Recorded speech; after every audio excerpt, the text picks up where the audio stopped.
This is United Network News with Sunny Galt, Calen, Kimberly Gogan, and our field messengers from around the world. Here's today's real news. It's Monday, July 14th, 2025, and here are today's stories. A rice crisis in Japan. Prices are skyrocketing, store shelves are empty, and it's more than just a supply issue. We'll explain why this staple food shortage is shaking the heart of Japanese culture. Plus, a clever life hack that could save your pet's dinner. Field Messenger Amy shares the quick kitchen trick using cinnamon and tape that'll keep those pesky ants away from the bowl. No sprays needed. Then from snails to honey to rice and cassava, Field Messenger Agwumba Abasi visits a farm doing it all. But is collaboration the key to unlocking its full potential, or are there bigger hurdles in the way? Also, a troubling tech trend in the UK. Mobile phone theft is on the rise, with nearly a third of Brits affected this year. What's driving the surge, and what can you do to protect your digital life? It's more than just a concert. Live music may actually boost your mental and physical health. Field Messenger Emma takes us to the front row to show how performances are lifting spirits and lowering stress. And meet the next generation of CEOs. These young entrepreneurs are building big things, sometimes before they even graduate. How they're rewriting the rules of success, one bold idea at a time. Rice shortages in Japan are making headlines lately, and it's no surprise. Rice is at the heart of Japanese meals, traditions, and daily life. With prices doubling and shelves running empty, people are starting to worry about how this might change their dinner tables and routines. It's not just about food. It's about a cultural staple facing one of its biggest challenges in decades. Just 2 years ago, a 5-kilogram bag of rice cost around $14, but now it's jumped up to an even $30. The biggest spike happened earlier this year, with prices rising daily in some cases.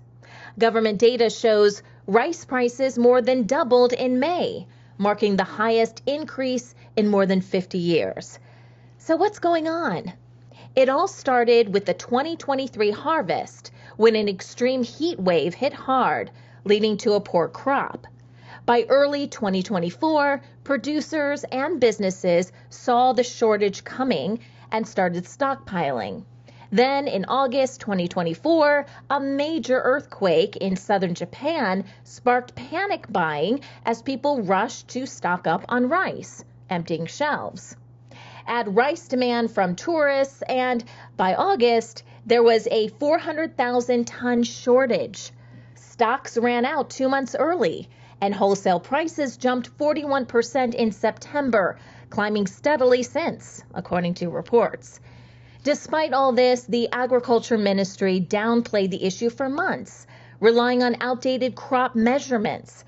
Interestingly, since the 1970s, the government has controlled rice production to balance supply and demand, even encouraging farmers to produce less. Japan is in a situation that it really didn't expect to be in. Prices of rice have really soared. They're up about 100% since this time last year. So up and down the country in Japan, we've seen queues for rice, and that has coincided with the release of rice from the strategic reserves. This is a very rare event in Japan, but what it's doing is it's releasing old rice that's been set aside at cheaper prices than are currently available in most supermarkets. The problem we've got is that structurally, the way that rice is produced and distributed in Japan is not really fit for purpose. In other countries, you just incentivize farmers by handing out subsidies. Japanese farmers have not had exactly those subsidies. And so what's happened is that the government has actually sort of incentivized farmers to grow less rice. And of course, what you're seeing now is that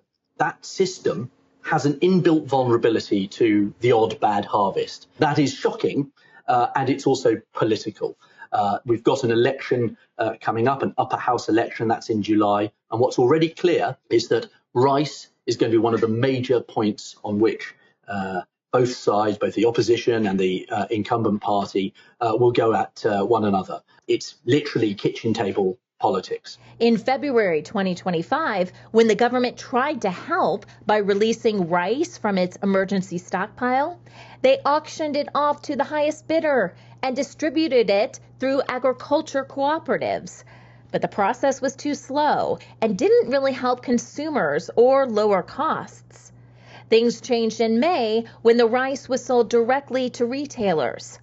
The rice reached consumers much faster, but supplies are still pretty limited. In addition to the government's efforts, retailers have also started offering imported rice to fill the gap.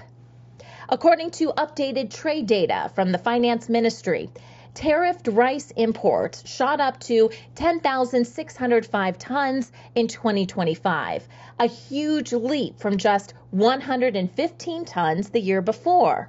Most of this rice is coming from the United States, followed by South Korea, Vietnam, Taiwan, and Thailand.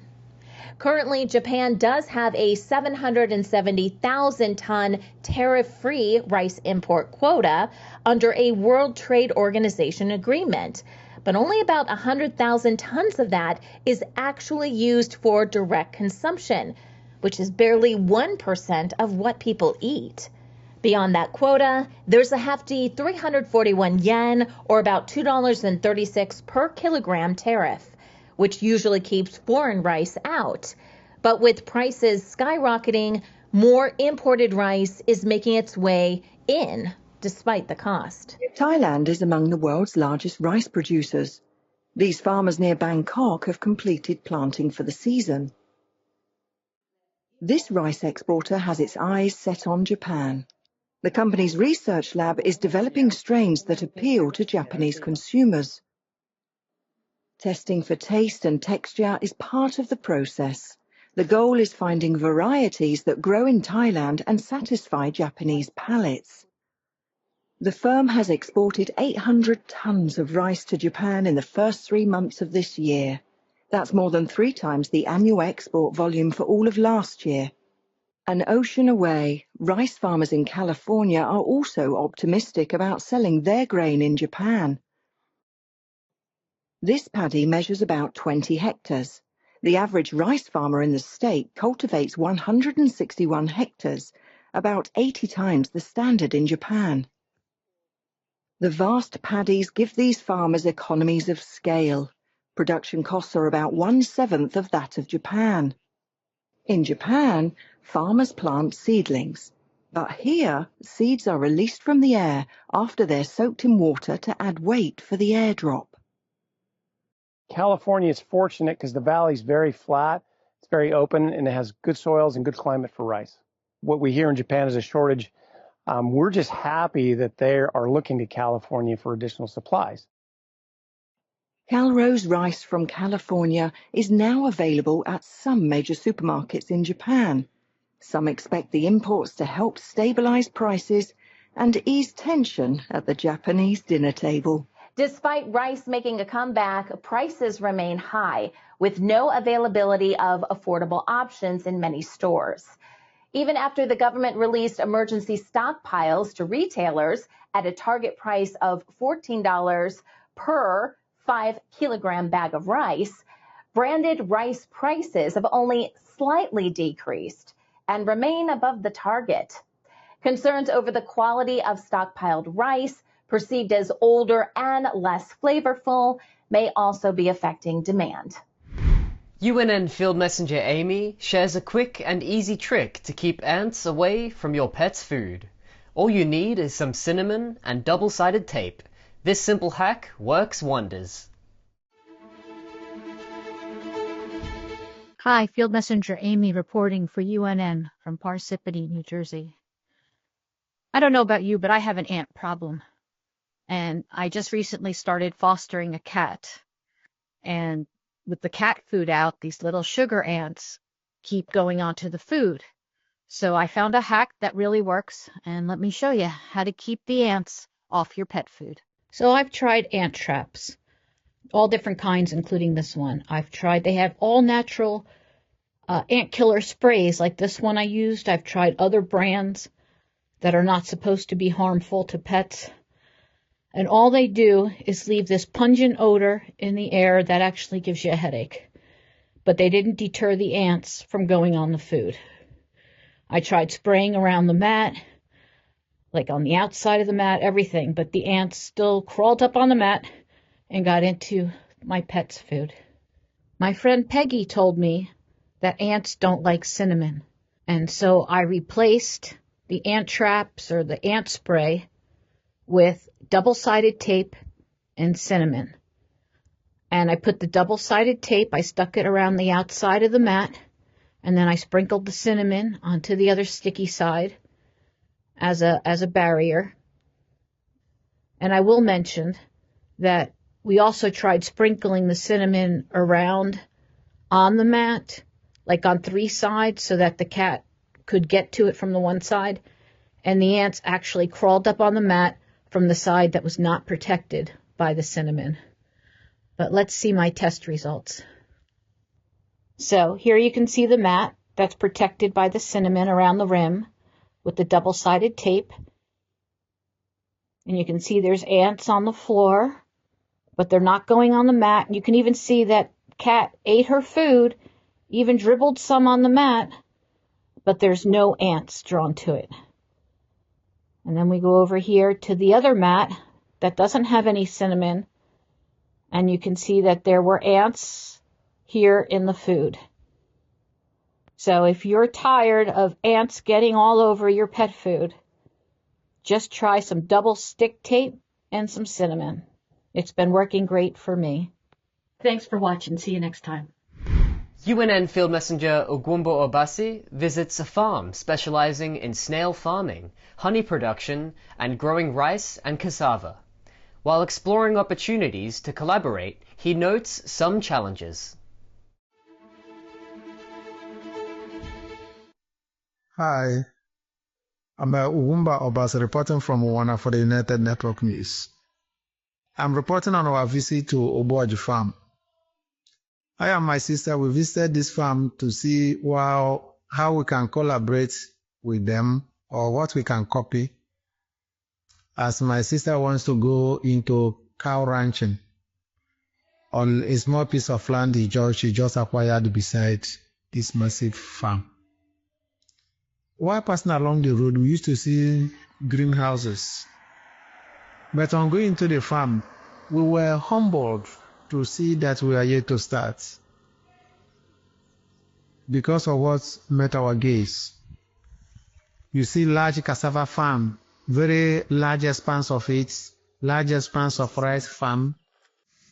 Before today, I was just thinking of the greenhouse where you plant pepper and bell pepper, habanero pepper, cucumber, watermelon. Good. So actually, we came here purposely to see the greenhouse. And then when we now come inside the plant, it's amazing. And I'm privileged enough, we are privileged enough to speak the manager of this wonderful place. So, Mr. Jibon Bibono, to tell us your name. My name is Engineer Unatin Kamoko. I'm privileged, the manager of Ogboji Farms Dimide. And just like she was saying, the farm comprises of apiary section, where we also have the bee. We harvest bee honey here. We also have the snail section, where we rear snails. We also have a whole lot of close to 50 hectares for farmland, for rice production, rice land, and cassava farm, because of our cassava factory. And a whole lot of pepper field, because not only the greenhouse that we plant pepper, we have a pepper ward currently going on, and harvest will start very soon. We have over 10 hectares of pepper farm. I just heard you say about the bee. So you mean I can actually get some money? And for now, no, because out of stock, because in less than no time we'll harvest. Okay. A whole lot of heads around it. Wow. I will be pleased when you are harvesting honey. I will be so pleased to get some honey from the farm. Because our honey is serious, 100% natural, 100%. Thank you so much. And beside all these things, we still have the mills for processing of all these things. You have rice mill, you have cassava mill, you have the palm oil mill. But on seeing the director, he emphasized on the difficulties and challenges of running this farm, as these heavy-duty machines go high volume of petroleum, that's a diesel petrol, as there is no electricity. Because of that, some of the sections, some of the mills are put to hold now. Like the palm oil section is not working. The cassava mill is not working, but the rice mill is working. In spite of this, they still have over 200 workers. Thank you for watching. Wumba Obasi for the United Network News. Hi everyone, this is Leanne. And I'm Jerry. Coming to you from Tamworth, New South Wales. Hi there, this is Rick from Arizona. My name is Uchechukwu Ogbenegba from Igbo tribe, Nigeria. Hi, this is Scott from Utah. I'm Annette from Agassiz, British Columbia. Hi, I'm Marcus Surzit from Manipur State, India. Real people reporting real stories from all around the world. That's what United Network News is all about. Can you clap? We had a huge flood, which some call the flood of the century. No fake news here. Our field messengers share personal experiences of what's really happening in their community. We got some nice fish out here. At UNN, you are the news. My family and I had a very good time. Take the next step. Become a UNN field messenger and share the real news with the world. In the northwest province of South Africa, I am United Network News. I am United Network News. I am United Network News. I am United Network News, and if it's going to be, it's up to me. It's going to be, it's up to me. If it is going to be, it's up to me. If it's going to be, it's up to me. If it's going to be, it's up to us. Field Messages, United Network News. See you next time. Mobile phone theft in the UK is rising fast. According to a new survey from fintech startup Nuke from Orbit, 29% of Brits say they had their phone stolen in 2024, up from 17% the previous year. That's nearly 1 in 3 adults, and it's sparking serious concerns about how secure our digital lives really are. Behind those numbers is a troubling reality. People's phones aren't just communication tools anymore. They're digital wallets, workspaces, personal photo albums, and banking hubs. When a phone is stolen, it's not just inconvenient. It can open the door to identity theft and major financial losses. In fact, half of those surveyed said they're most worried about thieves accessing their bank accounts or digital wallets. Scenes like this have more than doubled in England and Wales over the last year. Around 78,000 people had their phone or bag snatched off them on the street, and less than 1% of cases resulted in a person being charged. And almost 82% of investigations were closed without a suspect being found, government figures show. It's now calling on tech companies to design phones so that they can be permanently disabled if they're stolen, to prevent it being sold on. It also wants the police to get more intelligence on who is stealing the phones and where they end up. The government thinks a growing demand for second-hand phones here in the UK and abroad is driving the rise in theft. In response to the growing crisis, the UK government and police forces are intensifying efforts to fight back. Police in London, where phone snatching is especially common, are now deploying high-speed e-bikes designed to chase down suspects across pavements and through traffic. These off-road electric bikes match the ones many thieves use to carry out quick grab-and-run crimes, making it easier for officers to pursue and catch them. Earlier this year, the Metropolitan Police seized more than 1,000 stolen phones in a single week, part of a larger campaign to crack down on theft and disrupt the networks behind it. So we are here today in Westminster for Operation Dunstone, which is an operation that we're running with the local borough. Waterloo Station. To basically catch people who are out on mopeds and high-power bikes to steal and rob phones. 6 males are made off potentially towards Festival Pier.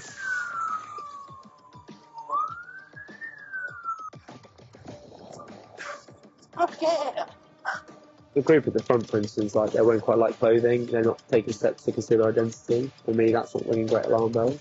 But there's two in the middle that have got balaclavas on. They're on slightly higher powered bikes compared to the rest of them, and they're wearing all dark clothing. To me, those have a greater suspicion. So we've had several calls now to the Waterloo area in Lambeth of people potentially snatching phones. So we're going to take the team now into Lambeth and try and see if we can find these people. Everyday phone habits are also contributing to increased theft risk. According to the survey, nearly half of people, 47%, say they use their phones in public several times a day, a figure that rises to 71% amongst 18 to 25-year-olds, making them easy targets for opportunistic thieves. This visibility, especially on public transport or in busy urban areas, significantly increases the likelihood of theft, yet many victims are reluctant to report the crime. Meanwhile, the tech industry is also stepping up. Nuke from Orbit, founded by an entrepreneur who had his own phone stolen, is developing a new app that gives users a remote kill switch to instantly shut down their phone and freeze all connected accounts. The aim is to limit the window of opportunity for thieves to access private data or drain bank accounts. There are also things you can do to stay safer, like using strong PINs and passwords, enabling two-factor authentication, and setting up remote lock features. Here are some more tips to protect your personal information if your phone is ever stolen. So up first is really the simplest security practice of them all, which is restarting your phone regularly. You see, many hackers rely on your phone being switched on for extended periods to maintain access or control. Restarting can disrupt malicious apps and, in some cases, remove system modifications used by hackers, like jailbreaks. Always keep your phone's operating system up to date. Software updates often include important security patches that fix vulnerabilities hackers can exploit. Don't ignore those update reminders. They're critical for your phone's safety. Now, if you're not a developer, it's a really good idea to disable developer mode on your phone. This feature unlocks advanced system functions that hackers can exploit. Be cautious about the apps you download. Stick to trusted sources like the Apple App Store or Google Play, and always check reviews to make sure the app is legitimate. And if an app seems too good to be true or it's asking for unnecessary permissions, think twice before installing it. Mobile phone theft is a growing issue worldwide, not just in the UK. Cities like New York, Sao Paulo, and Johannesburg are also seeing sharp rises in phone snatching, often driven by organized crime and targeting distracted commuters. In many regions, limited digital security and high resale value make phones an easy and lucrative target, turning what was once a petty crime into a serious global concern. Live music offers amazing mental and physical benefits, like reducing stress and boosting happiness. UNN Field Messenger Emma shares how live performances bring people together to dance, sing, and enjoy the moment. Hi, my name is Emma. I am a field messenger for United Network News, reporting from Fuerteventura, Spain in Europe. This report is going to be about the effect live music has on people. A catchy rhythm makes people want to dance. There are not so many opportunities to dance nowadays, but we have found one in El Campanario on Fuerteventura. Research shows that regular attending live music event provides much needed social encounters. It lowers stress hormones. It stimulates the production of dopamine in your brain. It contributes to positive mental feelings at even higher levels than actually doing yoga or walking your dog, and can even increase your life expectancy as much as up to 9 years. There are also social and physical benefits of seeing live music. You can see that in the excitement and the energy in the air, people are engaged. Your sense of self starts to slip away for a few moments. You become one with the people around you. You feel energetic and almost giddy as you're singing along, dancing with completely strangers often. So every Sunday, a group of cafes pay a small fee to a local band for playing for a few hours after the craft market close. They call themselves gypsy music, and they play songs with very catchy rhythms, and this triggers people to get up and dance. And there's just something about being in a space where art is being created and enjoyed by others. It allows us to connect with others on a different level, like a deeper level. But it also improves our physical and mental health in some pretty surprising way. A study that was done by a company called O2 and a behavior science expert from Goldsmith University revealed that just 20 minutes at a concert resulted in a significant of 21% increase in the feeling of well-being. Since scholarly research directly links high levels of well-being with increased lifespan, that means that attending gigs, concerts regularly has a potential to actually increase your life expectancy. The same study from the company O2 found that some key markers really drastically improve when you attend live music. These were increased in, number one, the feeling of self-worth, as much as 25%, closeness to others, 25%, and listen to this, mental stimulation, as much as 75% increased. The truth is, we need live music because it's really good for us. It's good for our communication, for relationship with others. It makes us happier, healthier, more connected with people. So, next time you feel guilty by indulging in a show, remember you're just doing the part of making the world a better place. So on Fuerteventura, live music is very popular. And a lot of musicians actually like this type of entertainment. One of these musicians is Jose Blanco, which formed a group of guitar players. They play really good music together. So thank you for watching and see you next time. Bye.